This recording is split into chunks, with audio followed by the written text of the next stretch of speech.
Imran Khan, the illegally incarcerated former Prime Minister of Pakistan, has revealed details of his encounter with an interrogation team inside the maximum security Adiala jail. In a detailed message posted to his official Twitter account after his family met him on Monday, Mr. Khan said he was probed by a federal investigation team about previous messages posted on his account, including details of psychological torture and repeated comparisons of current Pakistani military ruler General Asim Munir to former dictator Yahya Khan, under whom Pakistan lost half its territory. Mr. Khan stated that the interrogation also centered around what investigators described as quote-unquote anti-state tweets. His description of the current situation in Pakistan as quote-unquote Asim law. Mr. Khan said he responded by asserting he, as a former Prime Minister, had a right to speak on national issues. Quote, "I have every right to raise my voice for them. No power can strip me of this right, nor can anyone silence my voice on matters that concern the interests of my country and my people," unquote.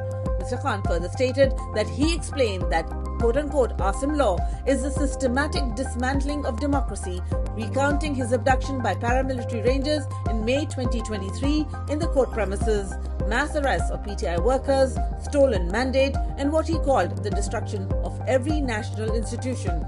Mr. Khan also said the country's notorious and prime intelligence agency ISI has been reduced to de facto ruler General Asim Munir's quote-unquote personal mafia tasked with crushing his party.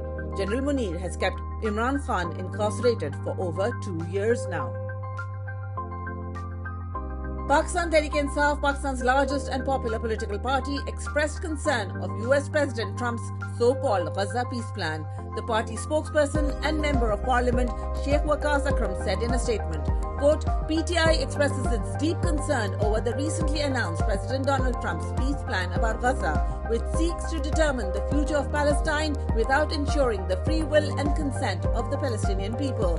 The recognition of Jerusalem as Israel's capital and the acceptance of the occupied Syrian Golan Heights as Israeli territory are in clear violation of international law and UN resolutions, and they undermine global efforts for a just and lasting peace," unquote. In the statement, PTI said its policy had previously been stated by the illegally incarcerated former Prime Minister Imran Khan, consistently reaffirmed Pakistan's principal position that peace in Middle East can only be achieved through a fair two-state solution, one that fully reflects the aspirations of the Palestinian people themselves.